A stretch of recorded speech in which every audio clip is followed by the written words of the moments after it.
E aí pessoal, tudo bem? O professor Giovanni aqui, então dando sequência aí ao estudo das ciências e hoje iniciamos o caminho aí pelos biomas.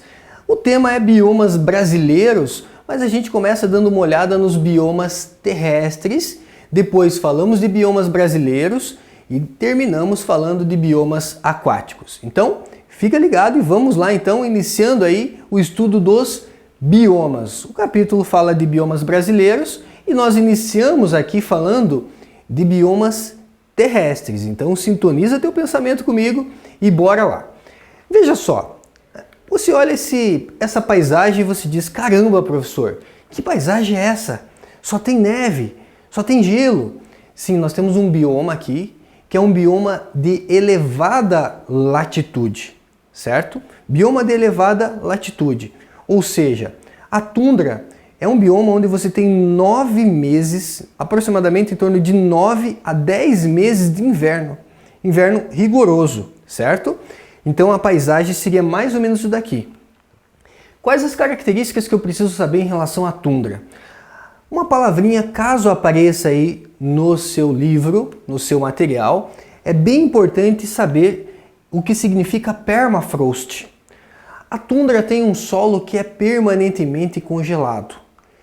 Mesmo no verão, eu disse que tem 9 a 10 meses de inverno, então nós temos 2 a 3 meses de verão. Mas mesmo no verão esse solo permanece congelado. Então, com relação à tundra, inverno rigoroso, 9 a 10 meses de inverno. Temos a questão do solo congelado permanente, o permafrost.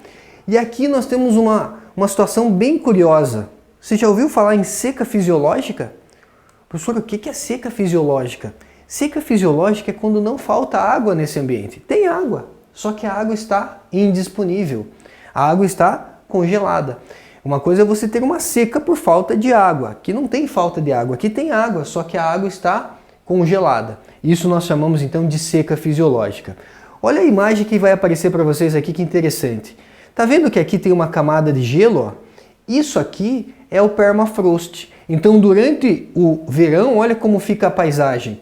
Você tem aqui uma vegetação que é formada por gramíneas, principalmente, gramíneas, musgos, os líquens, e nós temos aqui o solo permafrost, que é o solo permanentemente congelado.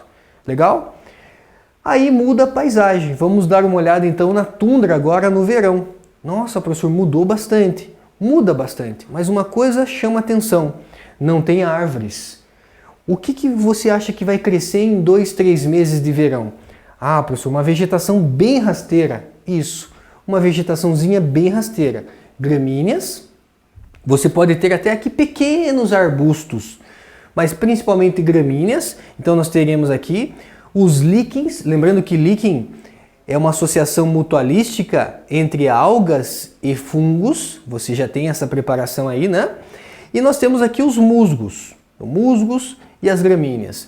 2 a 3 meses de verão, lembrando que o solo continua congelado. A tundra ela tem uma situação interessante em relação ao aquecimento global. A gente pode dizer que a tundra ela é um grande sumidouro de gás carbônico da atmosfera. Você sabia que o aquecimento global ele está relacionado ao aumento da temperatura global do nosso planeta, principalmente pela queima de combustíveis fósseis, e queima de combustíveis fósseis libera gás carbônico. Só que o que acontece aqui? Nesses 2 a 3 meses de verão, essa vegetação ela faz muita fotossíntese, porque tem que ser um processo rápido, e depois vem a neve e cobre essa vegetação. Então toda aquela fotossíntese que foi feita acaba cobrindo aquela vegetação e durante a fotossíntese o que acontece? As plantas elas acabam captando esse gás carbônico, auxiliando para que o aquecimento global então seja reduzido, certo? Por conta do quê? Que durante o verão, 2 a 3 meses de verão, fixa gás carbônico e esse gás carbônico não volta para a atmosfera, porque esse solo fica daí cheio de gelo, fica congelado, certo? Então poderia dizer que a tundra ela tem uma situação interessante em relação ao aquecimento global, diminuindo a questão do aquecimento global, já que ela fixa, a gente chama de sumidouro, né? Bastante gás carbônico. E Se você perguntar, professor, tá, vegetação beleza, mas e o que tem de animal aí? Fiquei curioso para saber o que tem de animal. Então vamos dar uma olhada. Aqui você tem o caribu, né, que seriam as renas, então tem o caribu, tem o arminho tipo furão, parente do furão, só que tem uma pelagem branca interessante para camuflagem em relação à neve. Então nós temos aqui o arminho. Nós temos o boi almiscarado. Então o boi almiscarado, o caribu, o arminho. Temos também a lebre do Ártico. Veja, a pelagem branca também auxilia na questão da camuflagem em relação à neve. Não tem anfíbios e não tem répteis. Ai, quem são os anfíbios mesmo, professor? São os sapinhos, por exemplo. Então não tem anfíbios e não tem répteis, já que anfíbios e répteis não conseguem controlar a sua própria temperatura. Então, falamos da tundra. Outro bioma interessante é a taiga. Agora veja que na taiga você tem uma floresta de coníferas. Coníferas lembra o quê? Uma planta em forma de cone. Então temos aqui pinheiros. Chamo também a taiga de floresta boreal. Na verdade, a taiga é a maior floresta do nosso planeta. Nós temos aqui uma situação de adaptação também à neve. Aqui nós temos em torno de 6 meses de inverno rigoroso. Então veja que nós temos ainda 6 meses de inverno rigoroso. Tem permafrost, professor? Não, aqui não tem permafrost. O que é permafrost? Solo permanentemente congelado. Mas aqui nós temos o quê? Aqui nós temos o solo congelado só no inverno. Se o solo fica congelado no inverno, como que essas plantas puxam a água do solo? Raiz profunda. Então essa raiz profunda ela auxilia na absorção de água e a água líquida. Aqui nós também temos a situação de seca fisiológica, então durante o inverno. Temos lá água, mas a água está indisponível.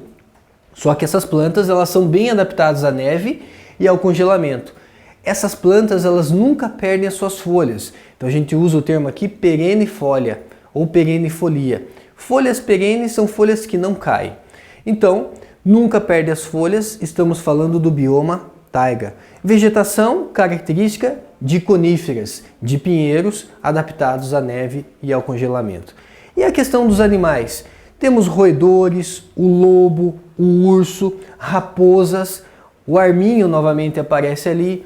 Veja que aparece aqui também aves e alguns desses animais, alguns desses seres aqui, eles são migratórios, principalmente as aves, que podem migrar durante estações mais frias, estações mais geladas, certo? Outro bioma que a gente pode comentar aqui é uma floresta temperada. Floresta temperada, como o nome diz, tempero quer dizer está bem temperada, as estações do ano são bem definidas, quer dizer que temos uma primavera, temos outono, inverno e verão bem definidos, certo?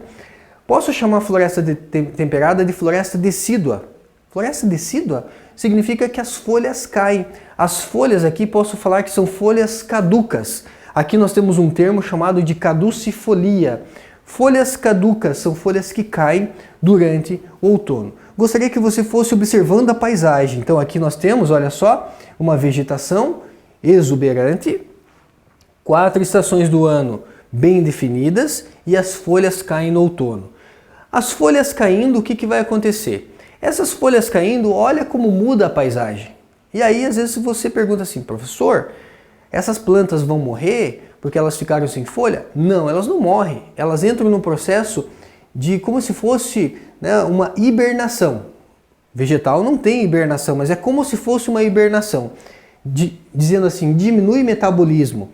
E essas plantas, então, elas fizeram reservas durante a primavera e o verão para que possam passar durante o outono e inverno ali com um gasto metabólico menor. Falando de floresta temperada, o que eu tenho de animais? Veja que a diversidade vai aumentando. Eu já passo a ter insetos, anfíbios, répteis, aves, ursos, pumas e raposas. Esses são os principais, os mais famosos animais aqui deste bioma, certo? Gostaria que você entendesse assim. Então nós começamos com a tundra, um bioma de elevada latitude, descemos para a taiga, nós estamos indo em direção à linha do Equador. Descemos para a taiga, você viu que o clima melhorou um pouquinho, ainda tinha um inverno rigoroso, mas já não era 9 a 10 meses. Na tundra, você tinha 6 meses de inverno. E aí quando eu chego aqui para a floresta temperada, você já tem ali 4 estações do ano bem definidas. E agora nós temos aqui uma diversidade vegetal e animal maior. Para fechar, vamos fazer aqui 2 exercícios. O primeiro exercício diz assim: analise as afirmativas que descrevem algumas características de um ecossistema terrestre. Ocorre no hemisfério norte, próximo à calota polar. Os boi almiscarados estão entre os animais que representam a fauna dessa região. E as plantas típicas dessa região são musgos, líquens, como também gramíneas. Descreveu o quê? Ah, professor, descreveu a tundra. Exatamente, né? As afirmativas anteriores se referem ao bioma, falou de boi almiscarado, hemisfério norte, próximo à calota polar. Ele está descrevendo ali, né, a questão da tundra. Ele acabou marcando aqui, mas seria, né, a alternativa B, então, tundra, a resposta desse exercício. Bacana?